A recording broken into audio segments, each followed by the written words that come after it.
Lily's Purple Plastic Purse by Kevin Hinckus.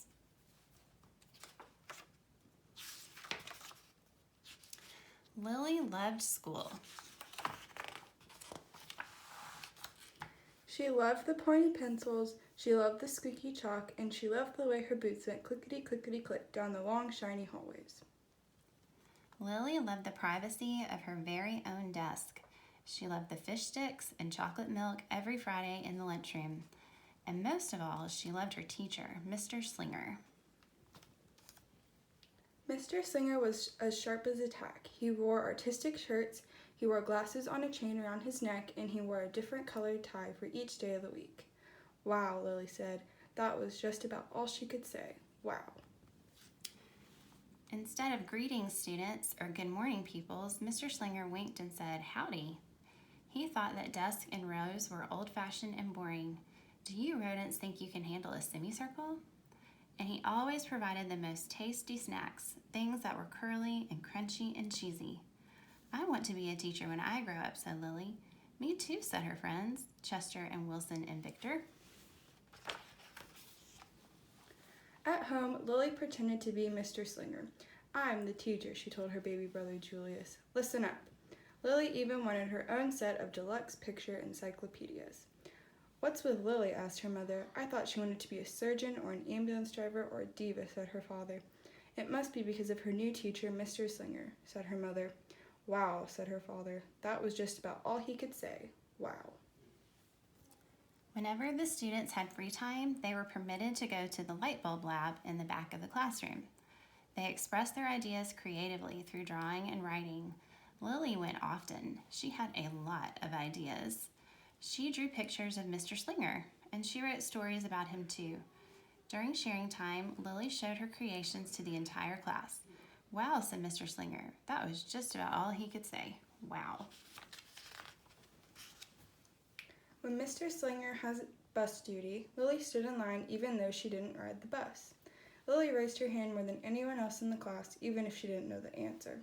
And she volunteered to stay after school to clap erasers. "I want to be a teacher when I grow up," said Lily. "Excellent choice," said Mr. Slinger. One Monday morning, Lily came to school especially happy. She had gone shopping with her Grammy over the weekend. Lily had a new pair of movie star sunglasses, complete with glittery diamonds and a chain like Mr. Slinger's.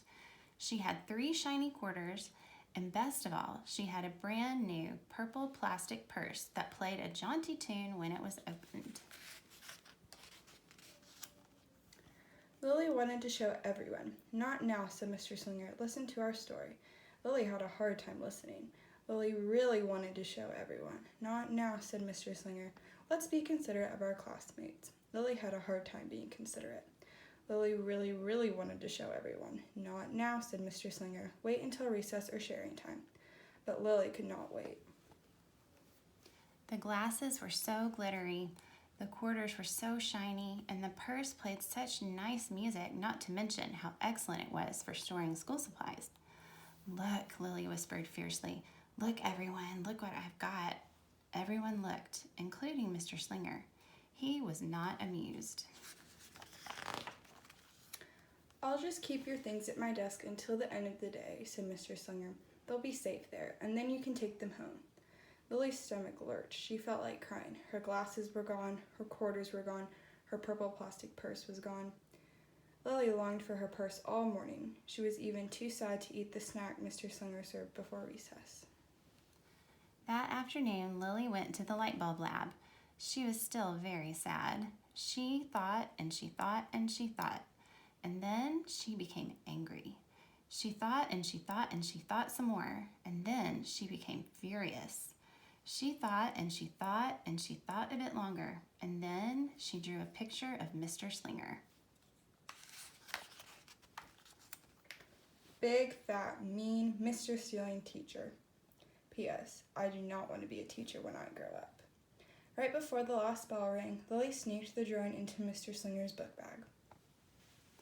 When all the students were buttoned and zipped and snapped and tied and ready to go home, Mr. Slinger strolled over to Lily and gave her purple plastic purse back. "It's a beautiful purse," said Mr. Slinger. "Your quarters are nice and jingly. And those glasses are absolutely fabulous. You may bring them back to class, bring them back to school as long as you don't disturb the rest of the class. I do not want to be a teacher when I grow up, Lily said as she marched out of the classroom.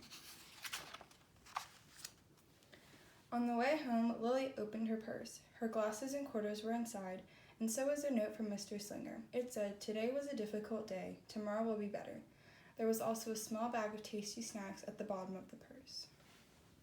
Lily's stomach lurched. She felt like crying. She felt simply awful. Lily ran all the way home and told her mother and father everything. Instead of watching her favorite cartoons, Lily decided to sit in the uncooperative chair. "I'll stay here a million years for Mr. Slinger. Why does everything always happen to me? 1051, 1052, 1099. That night, Lily drew a new picture of Mr. Slinger and wrote a story about him too.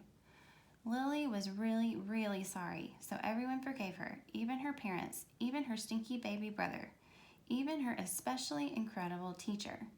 And then the sun shined its smiley face down on everyone and everything, even the bugs and worms. The end.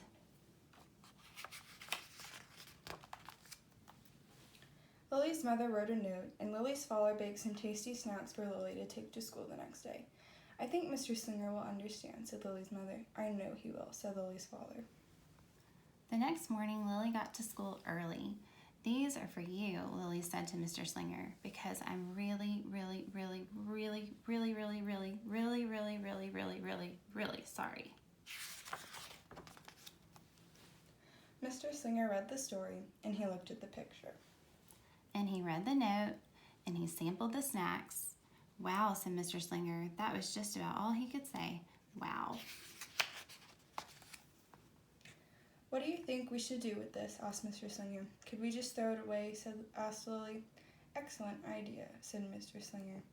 During sharing time, Lily demonstrated the many uses and unique qualities of her purple plastic purse, her shiny quarters, and her glittery movie star sunglasses. Then she did a little performance using them as props. "It's called interpretive dance," said Lily. Mr. Slinger joined in. "Wow," said the entire class. That was just about all they could say. Wow. Throughout the rest of the day, Lily's purse and quarters and sunglasses were tucked safely inside her desk. She peeked at them often but did not disturb a soul. Right before the last bell rang, Mr. Slinger served Lily snacks to everyone's delight. "What do you want to be when you grow up?" asked Mr. Slinger. "A teacher," everyone responded. Lily's response was the loudest. "Excellent choice," said Mr. Slinger. As the pupils filed out of the classroom, Lily held her purple plastic purse close to her heart. Mr. Slinger was right. It had been a better day. Lily ran and skipped and hopped and flew all the way home. She was so happy, and she really did want to be a teacher when she grew up.